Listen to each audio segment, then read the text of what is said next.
오늘 우리가 들려드릴 이야기는 한 아이가 그린 작은 그림 한 장에서 시작된 한 가족의 비극적인 진실에 관한 기록입니다. 때로는 가장 순수한 눈을 통해서만 볼 수 있는 어른들의 세계에 감춰진 어둡고 서늘한 이면. 지금부터 그 충격적인 이야기 속으로 여러분을 안내합니다. 이 이야기가 여러분의 마음에 깊은 울림을 준다면 조용히 구독 버튼을 눌러주세요. 여러분의 관심이 저희가 더 많은 삶의 목소리를 담아내는데 큰 힘이 됩니다. 경기도 평택에 사는 저는 평범한 40대 맞벌이 주부입니다. 최근 제 딸 아이의 문제로 병원을 자주 오가며 힘든 시간을 보냈습니다. 지금은 많이 좋아졌지만 불과 얼마 전까지만 해도 제 삶이 이토록 거대한 폭풍에 휩쓸리게 될 줄은 상상조차 하지 못했습니다. 남편과 저는 맞벌이를 했기에 어린 딸은 자연스레 시어머니 댁에서 보내는 시간이 많았습니다. 다행히 딸은 할머니와 지내는 것을 좋아했고 시어머니 역시 손녀를 살뜰히 챙겨주셔서 늘 감사한 마음이었습니다. 그렇게 평온하던 일상에 아주 작은 균열이 생기기 시작한 것은 딸이 가끔씩 그려오는 그림 때문이었습니다. 아이는 할머니, 아빠와 함께 있는 행복한 가족의 모습을 그리곤 했습니다. 그런데 그림 한쪽 구석에는 늘 정체를 알 수 없는 손톱만 한 크기의 아주 작은 여자가 함께 그려져 있었습니다. 처음에는 그저 아이의 상상 속 인물이겠거니 혹은 창밖으로 지나가는 사람을 그린 것이겠거니 대수롭지 않게 여겼습니다. 우리 딸, 이 작은 사람은 누구야? 제가 물을 때마다 아이는 약속이라도 한 듯 입을 꾹 다물고 아무 말도 하지 않았습니다. 하지만 시댁에 다녀올 때마다 아이의 스케치북에는 어김없이 그 작은 여자가 등장했습니다. 반복되는 기묘한 그림에 제 마음속에는 불길한 예감이 싹트기 시작했습니다. 남편에게 그림을 보여주며 이상하지 않냐고 물었지만 남편은 한참 그림을 들여다보더니 7살 아이의 그림을 너무 심각하게 받아들인다며 제가 예민한 것뿐이라고 웃어넘길 뿐이었습니다. 남편의 말에 애써 불안감을 눌렀지만 그림 속 작은 여자의 정체는 제 머릿속을 떠나지 않았습니다. 저는 딸아이를 구슬려가며 다시 한번 물었습니다. 하지만 아이는 여전히 굳게 입을 닫고 있었습니다. 그저 때가 되면 아이가 제게 모든 것을 말해주리라 믿고 조용히 기다리는 수밖에 없었습니다. 그러던 어느 주말 시댁에서의 저녁 식사 자리에서 저는 이전과는 다른 냉랭한 공기를 느꼈습니다. 남편과 시어머니는 저를 은근히 따돌리는 듯했고 마치 투명인간이 된 것 같은 소외감을 느꼈습니다. 평소 상냥하게 저를 돕던 시어머니는 그날따라 손 하나 까딱하지 않고 제게 일만 시킬 뿐이었습니다.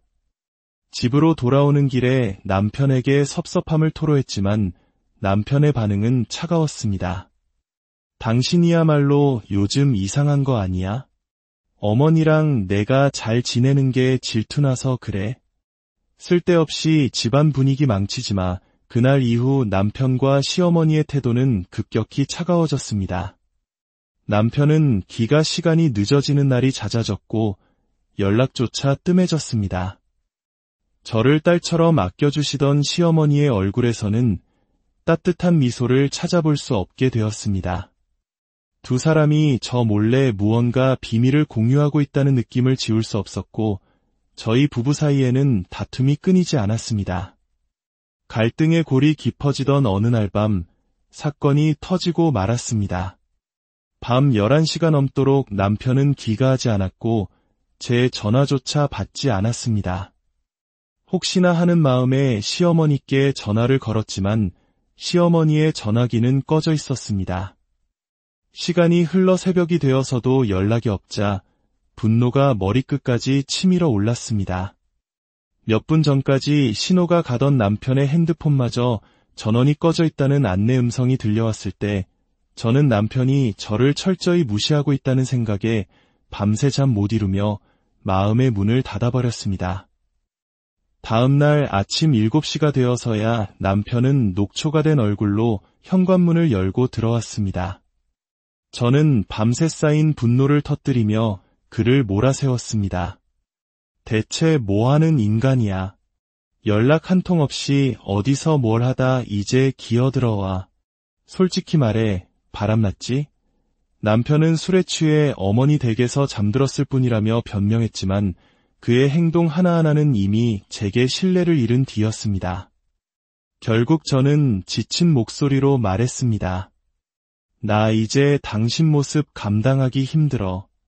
우리 여기까지 하자. 남편은 제 이혼 통보에도 별다른 대꾸 없이 출장이 있으니 딸을 시댁에 데려다 달라는 말만 남기고 집을 나섰습니다.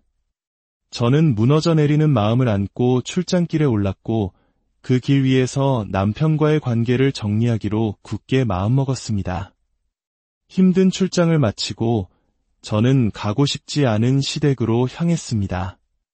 시어머니는 현관문 앞에서 저와 눈도 마주치지 않은 채 마치 짐을 떠넘기듯 딸아이를 제게 내밀고는 차갑게 문을 닫아버렸습니다. 그렇게 딸과 함께 집으로 돌아와 저녁을 먹고 쉬던 중 딸아이의 스케치북이 눈에 들어왔습니다. 스케치북을 펼쳐본 저는 놀라지 않을 수 없었습니다. 항상 그려져 있던 그 작은 여자가 그림 속에서 사라져 있었습니다. 딸, 그림에 있던 작은 여자는 어디 갔어? 아빠랑 할머니랑 비밀 놀이에서 이제 그 여자는 그리지 않기로 약속했어. 비밀 놀이라는 말에 제 심장이 쿵 내려앉았습니다. 저는 딸이 좋아하는 간식을 건네주며 조심스럽게 그 비밀 놀이에 대해 물었습니다. 그리고 딸아이의 입에서 나온 이야기는 제 삶을 송두리째 파괴하는 충격적인 진실이었습니다. 딸의 이야기는 제가 상상할 수 있는 가장 끔찍한 배신의 서막이었습니다. 남편은 저 몰래 다른 여자를 만나고 있었고, 심지어 그 여자와의 사이에서 아이까지 있었습니다. 그리고 이 모든 사실을 시어머니는 알고 있었을 뿐만 아니라 적극적으로 돕고 있었습니다. 남편과 상간녀는 딸아이가 눈에 거슬린다는 이유로 아이에게 비밀 놀이라고 속인 뒤 창살이 달린 작은 창고에 가두었습니다. 그림 그리기를 좋아하는 딸에게 스케치북 하나를 던져주고는 제가 데리러 올 때까지 그 좁고 어두운 공간에 아이를 방치했던 것입니다. 딸아이는 창살 틈으로 거실을 오가는 가족들과 집안을 제멋대로 활보하는 낯선 상간녀의 모습을 그저 바라볼 수밖에 없었습니다. 아이의 그림 속에 손톱만하게 그려졌던 작은 여자는 바로 그 상간녀의 모습이었던 것입니다. 제가 그림에 대해 의심하기 시작하자 남편과 시어머니는 딸에게 더 이상 그 여자를 그리지 말라고 입단속을 시켰던 것이고요. 그리고 가장 최근 그림, 작은 여자가 사라진 그 그림에는 남편이 갓난아기를 안고 있는 모습이 그려져 있었습니다. 딸아이는 창고 안에서 상간녀가 낳은 아기가 남편의 아이라는 사실까지 모두 지켜보고 있었던 것입니다. 모든 진실을 알게 된 순간 제 안에 무언가가 끊어졌습니다. 저는 그 길로 2시간 거리의 친정의 딸을 맡기고 분노로 이글거리는 심장을 안고 다시 시댁으로 차를 몰았습니다.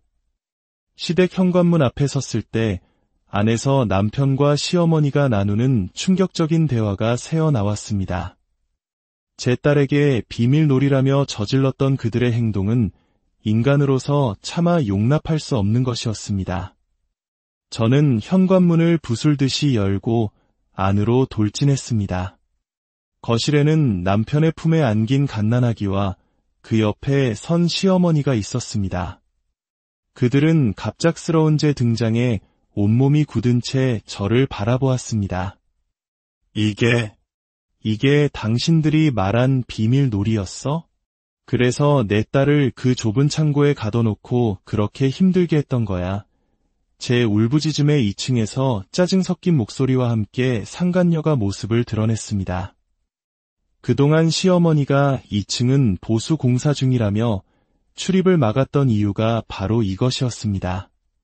상간녀는 조금의 죄책감도 없이 오히려 저를 비웃으며 모든 사실을 털어놓았습니다. 시어머니가 아들 손주를 원했고 자신이 그 소원을 들어주는 대가로 시어머니의 재산을 넘겨받기로 했다는 것. 저를 투명인간 취급하고 괴롭혔던 이유도 저를 스스로 떠나게 만들기 위함이었다는 것을요. 당신은 며느리로서 실패작이니 조용히 물러나지 그래요. 상간녀의 그 말에 저는 이성을 잃고 달려들어 머리채를 잡고 흔들었습니다. 시어머니가 말렸지만 소용없었습니다. 제 딸이 겪었을 공포와 외로움을 생각하면 눈앞에 두 여자를 갈기갈기 찢어 죽이고 싶었습니다. 남편은 갓난아기를 방패 삼아 제게서 도망쳤고 저를 사랑하는 것은 상간녀와 그 아이라며 이자료를 줄 테니 조용히 사라져 달라고 말했습니다. 10년의 결혼 생활이 한순간에 무너져 내리는 순간이었습니다. 저는 온몸에 힘이 빠진 채 내일 법원에서 보자는 말 한마디를 남기고 비틀거리며 그 지옥 같은 집을 빠져나왔습니다. 친정으로 돌아가는 길, 멈추지 않는 눈물에 차를 세우고 한참을 오열했습니다. 7살밖에 되지 않은 딸의 잠든 얼굴을 보며 억장이 무너져 내렸습니다. 사실 저는 첫 출산 이후 자궁근종이 발견되어 둘째를 갖기 힘든 몸이었습니다. 그런 저를 이해해주지 못하고 뒤에서는 이런 끔찍한 일을 꾸미고 있었다는 사실에 두 모자에 대한 실망감은 분노를 넘어 증오가 되었습니다. 다음 날 아침, 저는 남편에게 이혼 서류를 작성하기 위해 법원에서 보자는 문자를 보냈습니다. 하지만 남편에게서는 아무런 연락이 오지 않았습니다. 불길한 예감에 휩싸여 있던 그때 모르는 번호로 전화 한 통이 걸려왔습니다. 수화기 너머로 들려온 경찰의 한마디에 저는 상상조차 하지 못했던 비극적인 소식을 듣고 급하게 다시 시댁으로 향했습니다. 시댁 앞에는 경찰 통제선이 쳐져 있었고 집안의 광경은 참혹했습니다. 남편과 시어머니, 상간녀와 태어난 지 얼마 안 된 아기까지 4사람 모두 한나란시에 세상을 떠나 있었습니다. 담당 형사의 말에 따르면 사고 원인은 가스보일러 연통이 막혀 발생한 일산화탄소 중독이었습니다.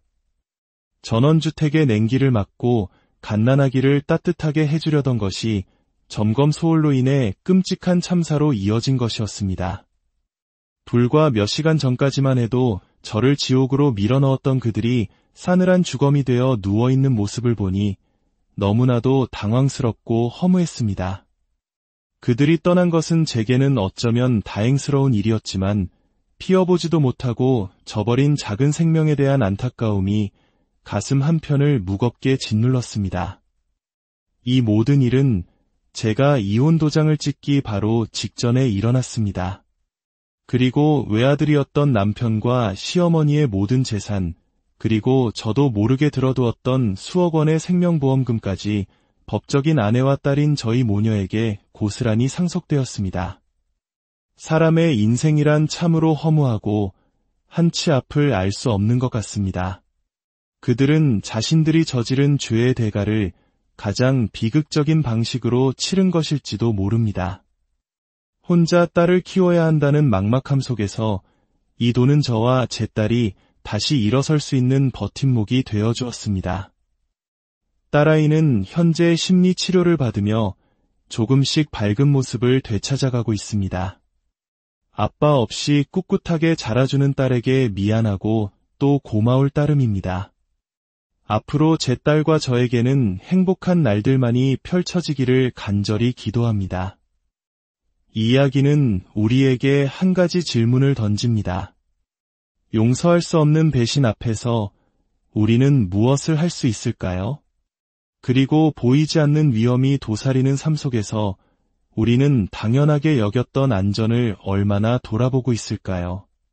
제 사연을 들어주신 모든 분들께 감사드리며 여러분의 가정에는 늘 평안과 행복이 가득한 오늘 우리가 들려드릴 이야기는 한 아이가 그린 작은 그림 한 장에서 시작된 한 가족의 비극적인 진실에 관한 기록입니다.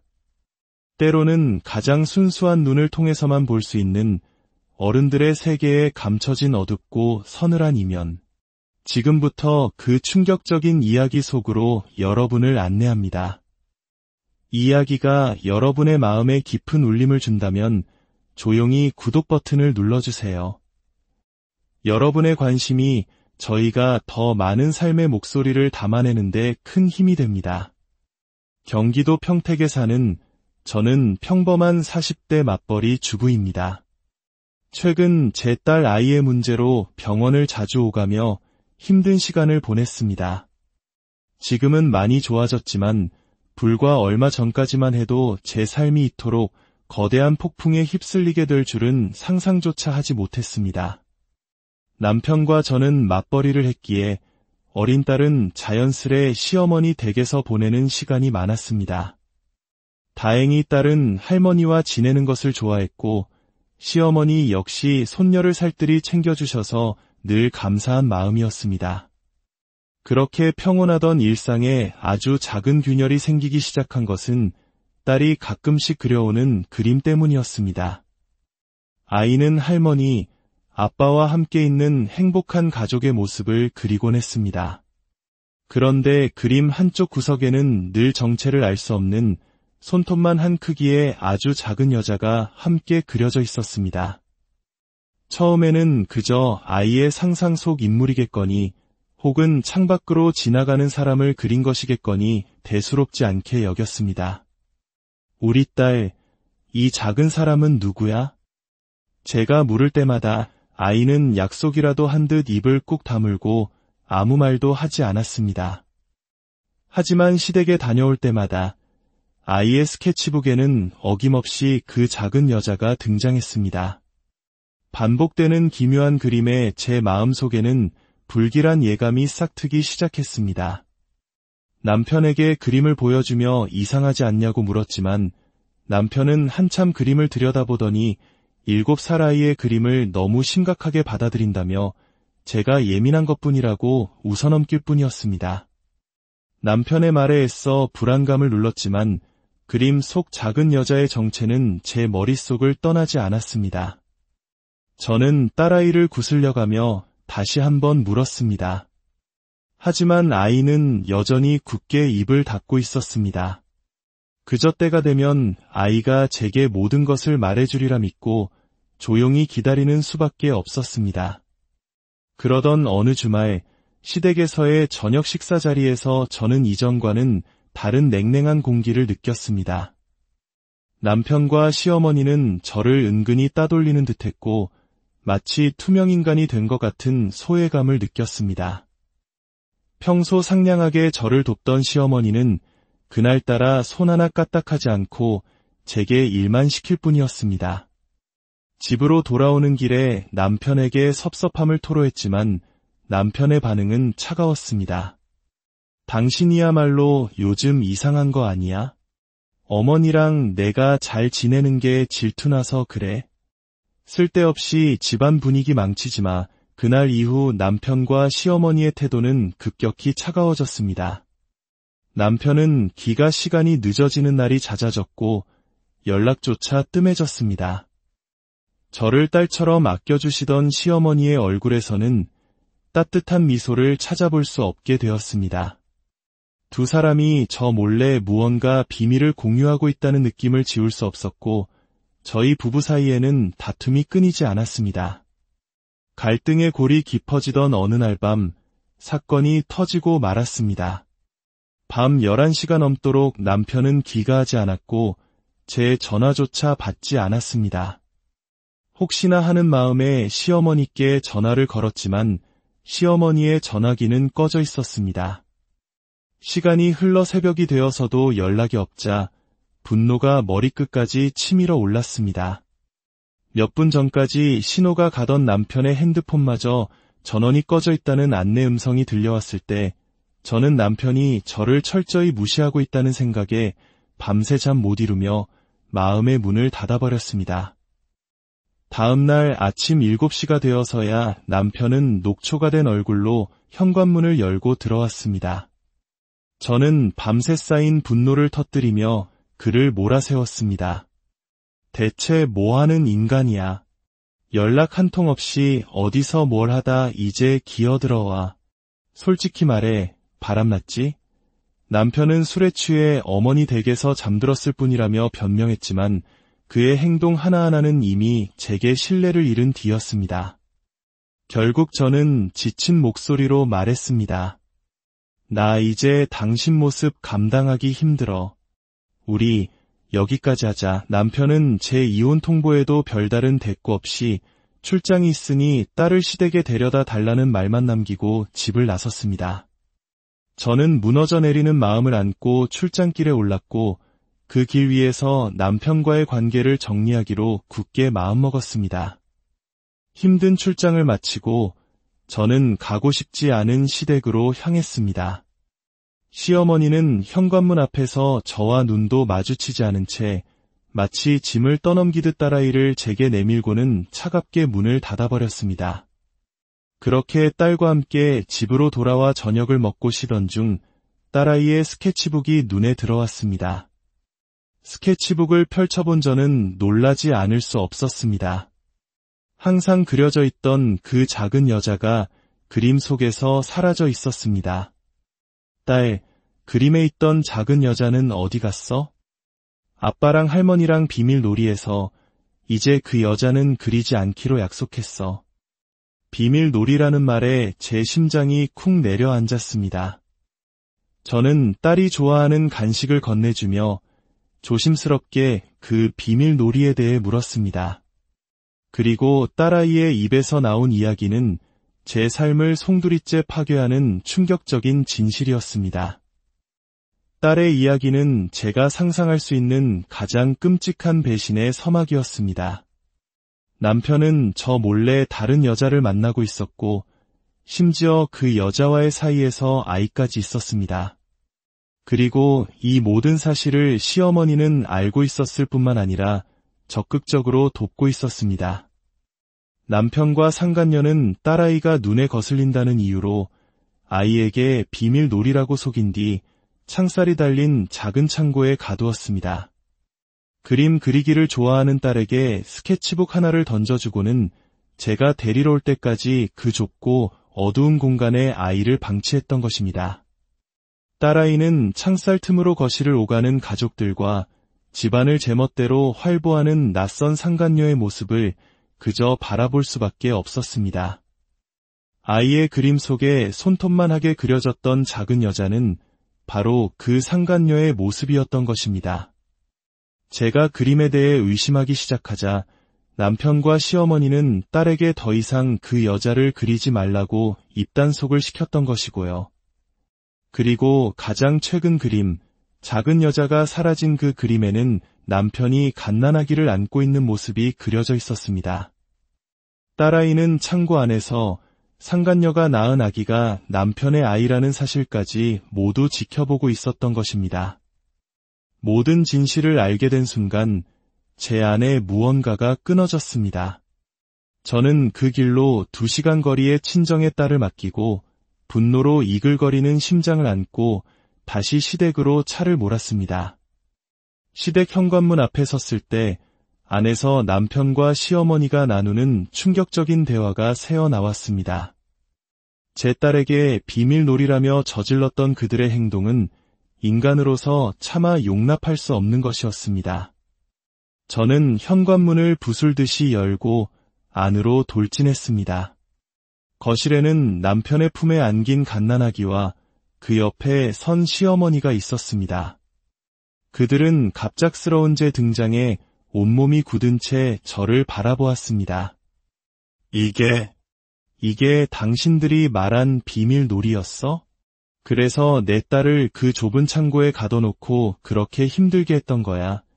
제 울부짖음의 2층에서 짜증 섞인 목소리와 함께 상간녀가 모습을 드러냈습니다. 그동안 시어머니가 2층은 보수 공사 중이라며 출입을 막았던 이유가 바로 이것이었습니다. 상간녀는 조금의 죄책감도 없이 오히려 저를 비웃으며 모든 사실을 털어놓았습니다. 시어머니가 아들 손주를 원했고 자신이 그 소원을 들어주는 대가로 시어머니의 재산을 넘겨받기로 했다는 것. 저를 투명인간 취급하고 괴롭혔던 이유도 저를 스스로 떠나게 만들기 위함이었다는 것을요. 당신은 며느리로서 실패작이니 조용히 물러나지 그래요. 상간녀의 그 말에 저는 이성을 잃고 달려들어 머리채를 잡고 흔들었습니다. 시어머니가 말렸지만 소용없었습니다. 제 딸이 겪었을 공포와 외로움을 생각하면 눈앞에 두 여자를 갈기갈기 찢어 죽이고 싶었습니다. 남편은 갓난아기를 방패 삼아 제게서 도망쳤고 저를 사랑하는 것은 상간녀와 그 아이라며 이자료를 줄 테니 조용히 사라져 달라고 말했습니다. 10년의 결혼 생활이 한순간에 무너져 내리는 순간이었습니다. 저는 온몸에 힘이 빠진 채 내일 법원에서 보자는 말 한마디를 남기고 비틀거리며 그 지옥 같은 집을 빠져나왔습니다. 친정으로 돌아가는 길, 멈추지 않는 눈물에 차를 세우고 한참을 오열했습니다. 7살밖에 되지 않은 딸의 잠든 얼굴을 보며 억장이 무너져 내렸습니다. 사실 저는 첫 출산 이후 자궁근종이 발견되어 둘째를 갖기 힘든 몸이었습니다. 그런 저를 이해해주지 못하고 뒤에서는 이런 끔찍한 일을 꾸미고 있었다는 사실에 두 모자에 대한 실망감은 분노를 넘어 증오가 되었습니다. 다음 날 아침, 저는 남편에게 이혼 서류를 작성하기 위해 법원에서 보자는 문자를 보냈습니다. 하지만 남편에게서는 아무런 연락이 오지 않았습니다. 불길한 예감에 휩싸여 있던 그때 모르는 번호로 전화 한 통이 걸려왔습니다. 수화기 너머로 들려온 경찰의 한마디에 저는 상상조차 하지 못했던 비극적인 소식을 듣고 급하게 다시 시댁으로 향했습니다. 시댁 앞에는 경찰 통제선이 쳐져 있었고 집안의 광경은 참혹했습니다. 남편과 시어머니, 상간녀와 태어난 지 얼마 안 된 아기까지 4사람 모두 한나란시에 세상을 떠나 있었습니다. 담당 형사의 말에 따르면 사고 원인은 가스보일러 연통이 막혀 발생한 일산화탄소 중독이었습니다.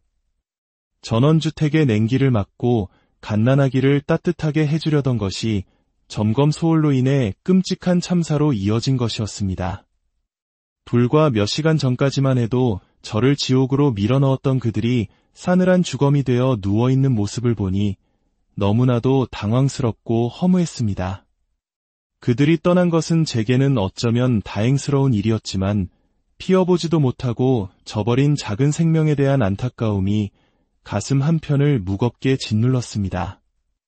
이 모든 일은 제가 이혼 도장을 찍기 바로 직전에 일어났습니다.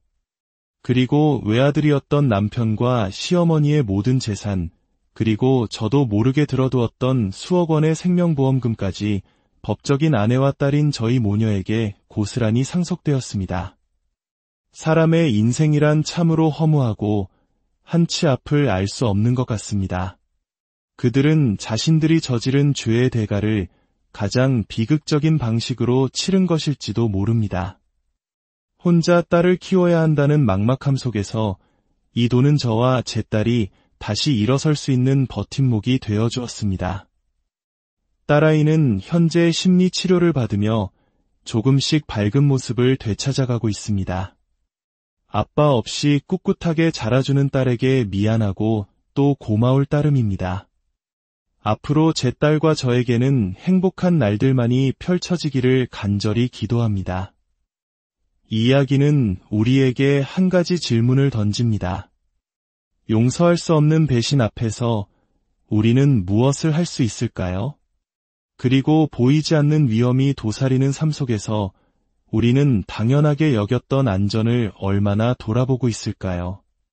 제 사연을 들어주신 모든 분들께 감사드리며 여러분의 가정에는 늘 평안과 행복이 가득한 오늘 우리가 들려드릴 이야기는 한 아이가 그린 작은 그림 한 장에서 시작된 한 가족의 비극적인 진실에 관한 기록입니다. 때로는 가장 순수한 눈을 통해서만 볼 수 있는 어른들의 세계에 감춰진 어둡고 서늘한 이면. 지금부터 그 충격적인 이야기 속으로 여러분을 안내합니다. 이 이야기가 여러분의 마음에 깊은 울림을 준다면 조용히 구독 버튼을 눌러주세요. 여러분의 관심이 저희가 더 많은 삶의 목소리를 담아내는데 큰 힘이 됩니다. 경기도 평택에 사는 저는 평범한 40대 맞벌이 주부입니다. 최근 제 딸 아이의 문제로 병원을 자주 오가며 힘든 시간을 보냈습니다. 지금은 많이 좋아졌지만 불과 얼마 전까지만 해도 제 삶이 이토록 거대한 폭풍에 휩쓸리게 될 줄은 상상조차 하지 못했습니다. 남편과 저는 맞벌이를 했기에 어린 딸은 자연스레 시어머니 댁에서 보내는 시간이 많았습니다. 다행히 딸은 할머니와 지내는 것을 좋아했고 시어머니 역시 손녀를 살뜰히 챙겨주셔서 늘 감사한 마음이었습니다. 그렇게 평온하던 일상에 아주 작은 균열이 생기기 시작한 것은 딸이 가끔씩 그려오는 그림 때문이었습니다. 아이는 할머니, 아빠와 함께 있는 행복한 가족의 모습을 그리곤 했습니다. 그런데 그림 한쪽 구석에는 늘 정체를 알 수 없는 손톱만 한 크기의 아주 작은 여자가 함께 그려져 있었습니다. 처음에는 그저 아이의 상상 속 인물이겠거니 혹은 창밖으로 지나가는 사람을 그린 것이겠거니 대수롭지 않게 여겼습니다. 우리 딸, 이 작은 사람은 누구야? 제가 물을 때마다 아이는 약속이라도 한 듯 입을 꾹 다물고 아무 말도 하지 않았습니다. 하지만 시댁에 다녀올 때마다 아이의 스케치북에는 어김없이 그 작은 여자가 등장했습니다. 반복되는 기묘한 그림에 제 마음속에는 불길한 예감이 싹트기 시작했습니다.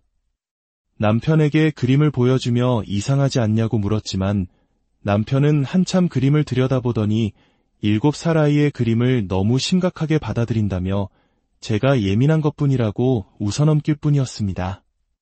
남편의 말에 애써 불안감을 눌렀지만 그림 속 작은 여자의 정체는 제 머릿속을 떠나지 않았습니다.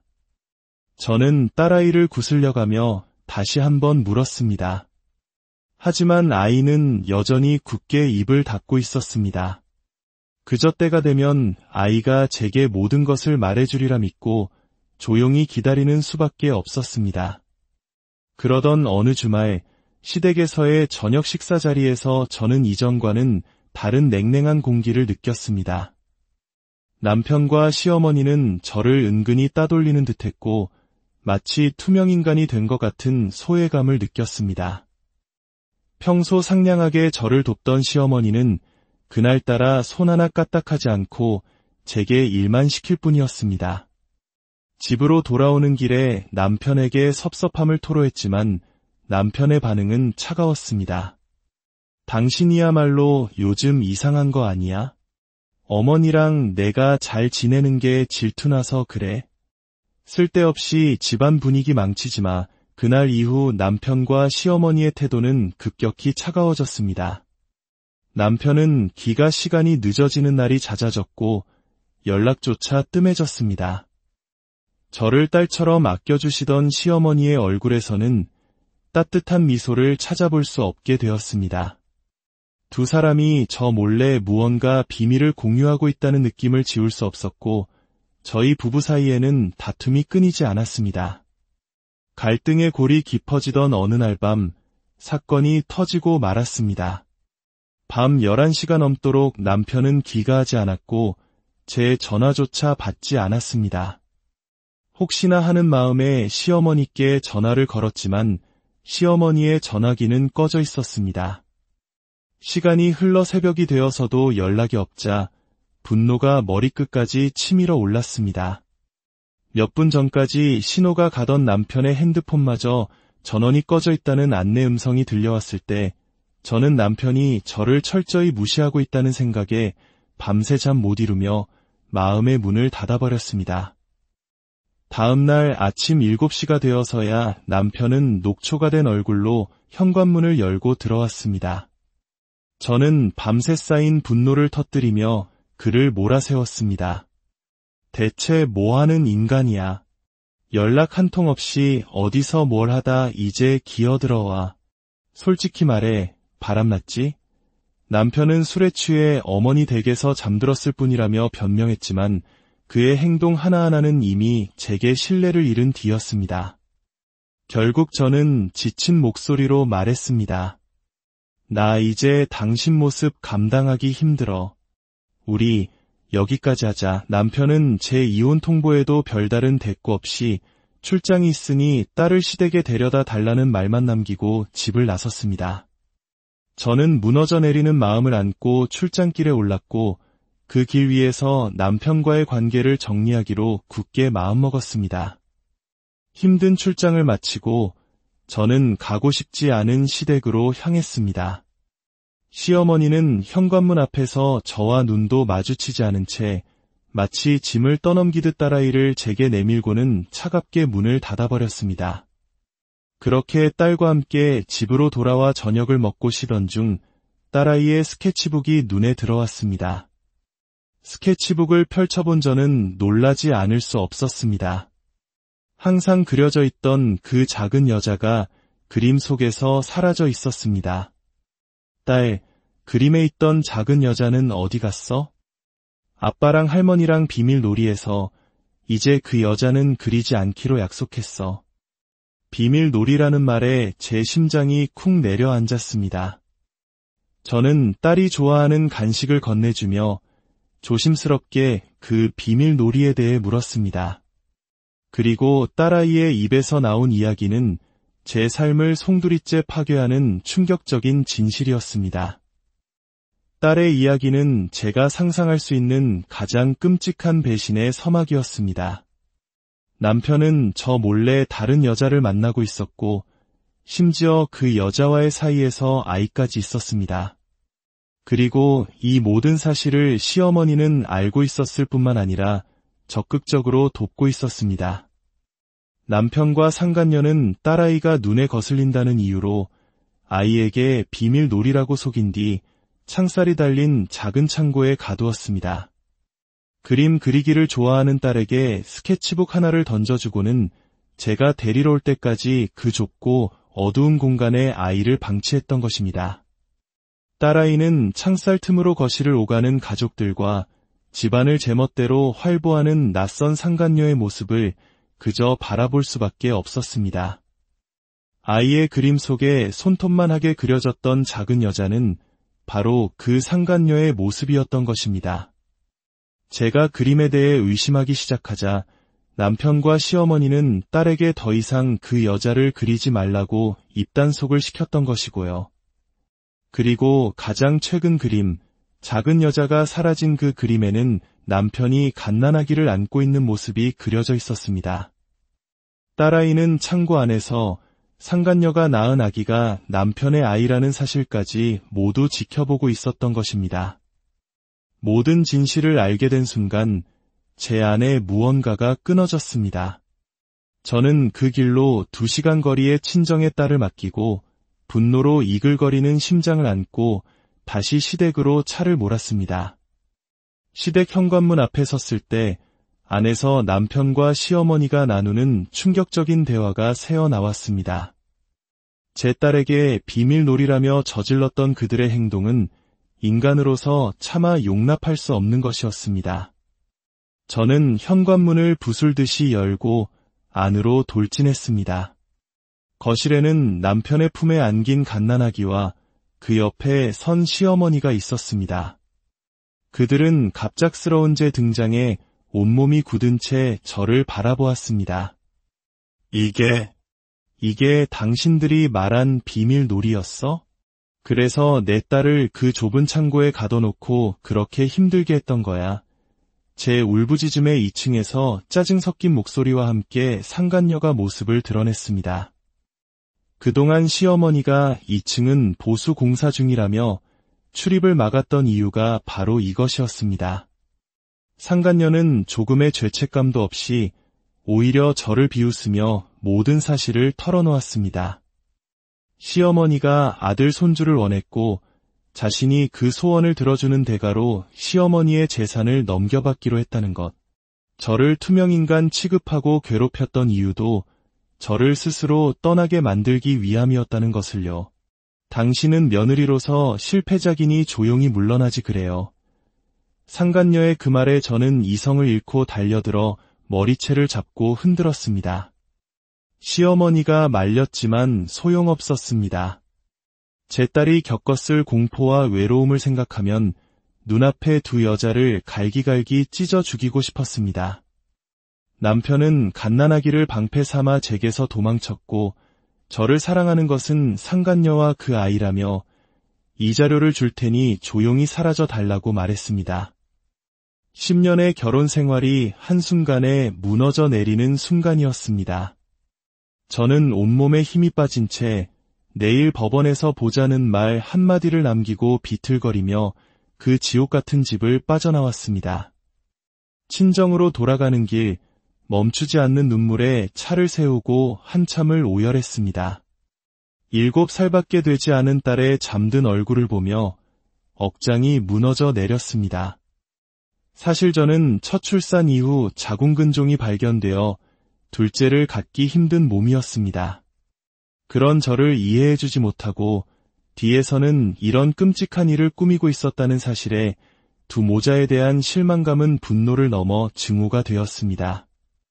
다음 날 아침, 저는 남편에게 이혼 서류를 작성하기 위해 법원에서 보자는 문자를 보냈습니다. 하지만 남편에게서는 아무런 연락이 오지 않았습니다. 불길한 예감에 휩싸여 있던 그때 모르는 번호로 전화 한 통이 걸려왔습니다. 수화기 너머로 들려온 경찰의 한마디에 저는 상상조차 하지 못했던 비극적인 소식을 듣고 급하게 다시 시댁으로 향했습니다. 시댁 앞에는 경찰 통제선이 쳐져 있었고 집안의 광경은 참혹했습니다. 남편과 시어머니, 상간녀와 태어난 지 얼마 안 된 아기까지 4사람 모두 한나란시에 세상을 떠나 있었습니다. 담당 형사의 말에 따르면 사고 원인은 가스보일러 연통이 막혀 발생한 일산화탄소 중독이었습니다. 전원주택의 냉기를 막고 갓난아기를 따뜻하게 해주려던 것이 점검 소홀로 인해 끔찍한 참사로 이어진 것이었습니다.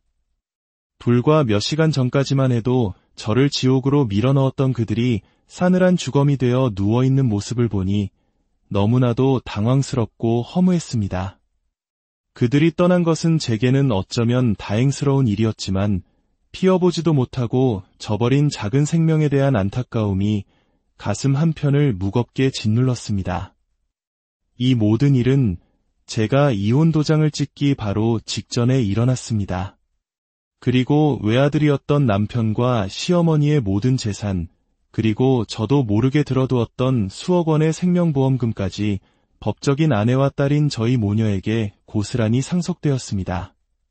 사람의 인생이란 참으로 허무하고 한치 앞을 알 수 없는 것 같습니다. 그들은 자신들이 저지른 죄의 대가를 가장 비극적인 방식으로 치른 것일지도 모릅니다. 혼자 딸을 키워야 한다는 막막함 속에서 이 돈은 저와 제 딸이 다시 일어설 수 있는 버팀목이 되어주었습니다. 딸아이는 현재 심리치료를 받으며 조금씩 밝은 모습을 되찾아가고 있습니다. 아빠 없이 꿋꿋하게 자라주는 딸에게 미안하고 또 고마울 따름입니다.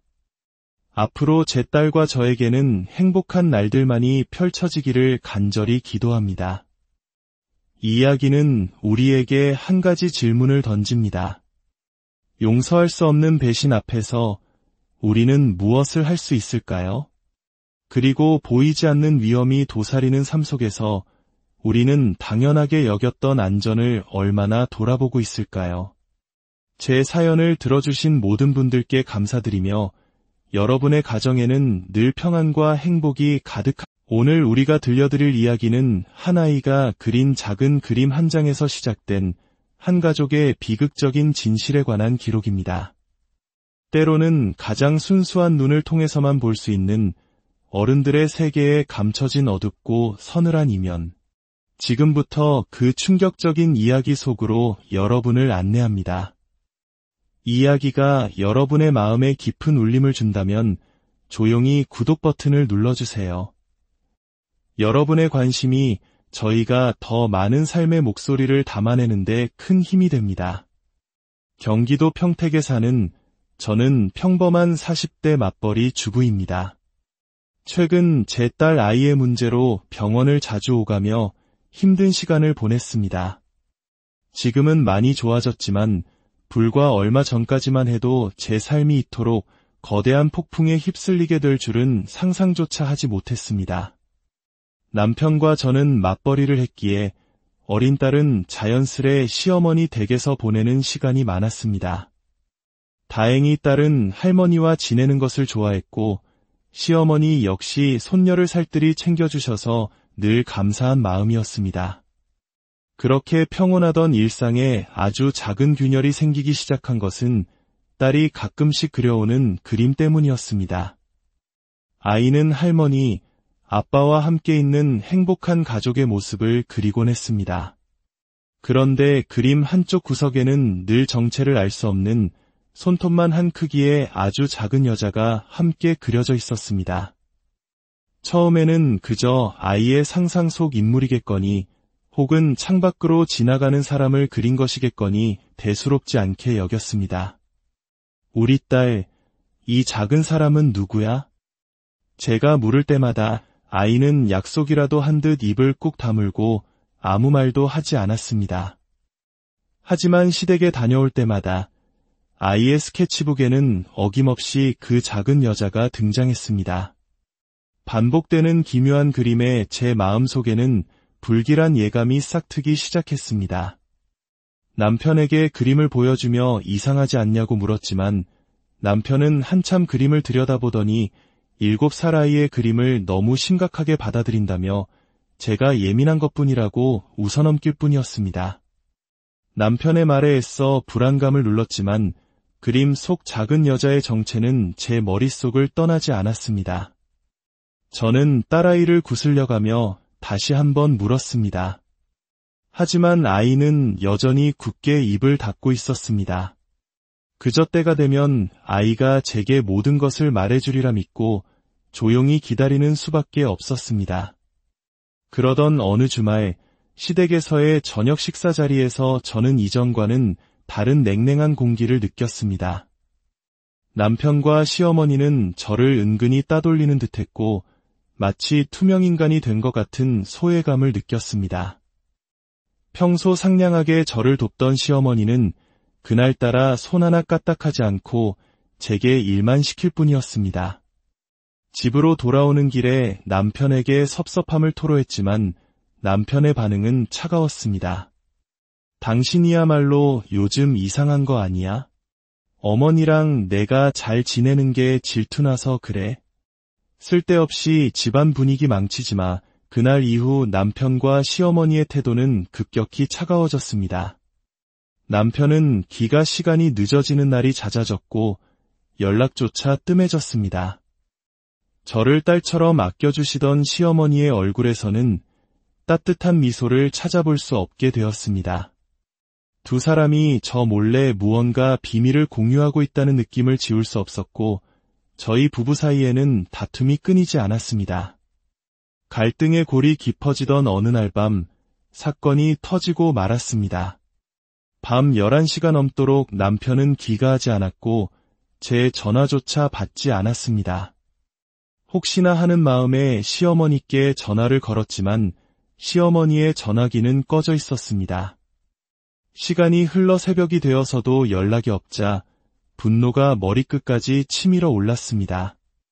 몇 분 전까지 신호가 가던 남편의 핸드폰마저 전원이 꺼져 있다는 안내 음성이 들려왔을 때 저는 남편이 저를 철저히 무시하고 있다는 생각에 밤새 잠 못 이루며 마음의 문을 닫아버렸습니다. 다음 날 아침 7시가 되어서야 남편은 녹초가 된 얼굴로 현관문을 열고 들어왔습니다. 저는 밤새 쌓인 분노를 터뜨리며 그를 몰아세웠습니다. 대체 뭐하는 인간이야. 연락 한 통 없이 어디서 뭘 하다 이제 기어들어와. 솔직히 말해 바람났지? 남편은 술에 취해 어머니 댁에서 잠들었을 뿐이라며 변명했지만 그의 행동 하나하나는 이미 제게 신뢰를 잃은 뒤였습니다. 결국 저는 지친 목소리로 말했습니다. 나 이제 당신 모습 감당하기 힘들어. 우리 여기까지 하자. 남편은 제 이혼 통보에도 별다른 대꾸 없이 출장이 있으니 딸을 시댁에 데려다 달라는 말만 남기고 집을 나섰습니다. 저는 무너져 내리는 마음을 안고 출장길에 올랐고 그 길 위에서 남편과의 관계를 정리하기로 굳게 마음먹었습니다. 힘든 출장을 마치고 저는 가고 싶지 않은 시댁으로 향했습니다. 시어머니는 현관문 앞에서 저와 눈도 마주치지 않은 채 마치 짐을 떠넘기듯 딸아이를 제게 내밀고는 차갑게 문을 닫아버렸습니다. 그렇게 딸과 함께 집으로 돌아와 저녁을 먹고 쉬던 중 딸아이의 스케치북이 눈에 들어왔습니다. 스케치북을 펼쳐본 저는 놀라지 않을 수 없었습니다. 항상 그려져 있던 그 작은 여자가 그림 속에서 사라져 있었습니다. 딸, 그림에 있던 작은 여자는 어디 갔어? 아빠랑 할머니랑 비밀 놀이에서 이제 그 여자는 그리지 않기로 약속했어. 비밀 놀이라는 말에 제 심장이 쿵 내려앉았습니다. 저는 딸이 좋아하는 간식을 건네주며 조심스럽게 그 비밀 놀이에 대해 물었습니다. 그리고 딸아이의 입에서 나온 이야기는 제 삶을 송두리째 파괴하는 충격적인 진실이었습니다. 딸의 이야기는 제가 상상할 수 있는 가장 끔찍한 배신의 서막이었습니다. 남편은 저 몰래 다른 여자를 만나고 있었고, 심지어 그 여자와의 사이에서 아이까지 있었습니다. 그리고 이 모든 사실을 시어머니는 알고 있었을 뿐만 아니라 적극적으로 돕고 있었습니다. 남편과 상간녀는 딸아이가 눈에 거슬린다는 이유로 아이에게 비밀 놀이라고 속인 뒤 창살이 달린 작은 창고에 가두었습니다. 그림 그리기를 좋아하는 딸에게 스케치북 하나를 던져주고는 제가 데리러 올 때까지 그 좁고 어두운 공간에 아이를 방치했던 것입니다.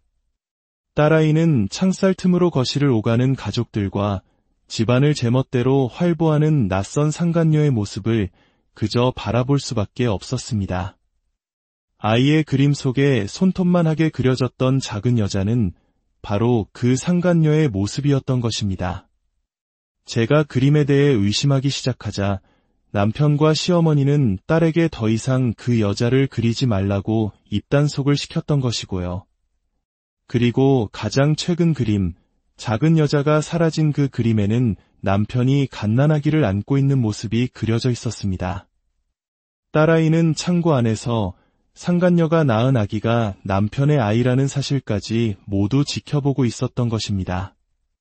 모든 진실을 알게 된 순간 제 안에 무언가가 끊어졌습니다.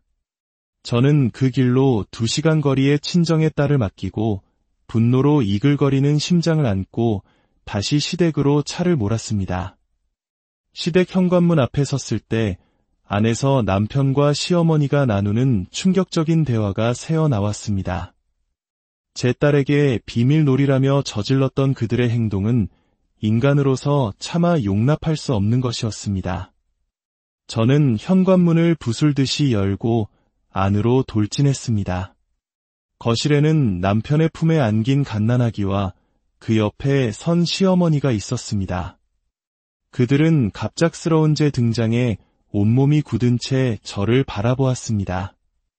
이게 당신들이 말한 비밀놀이였어? 그래서 내 딸을 그 좁은 창고에 가둬놓고 그렇게 힘들게 했던 거야. 제 울부짖음의 2층에서 짜증 섞인 목소리와 함께 상간녀가 모습을 드러냈습니다.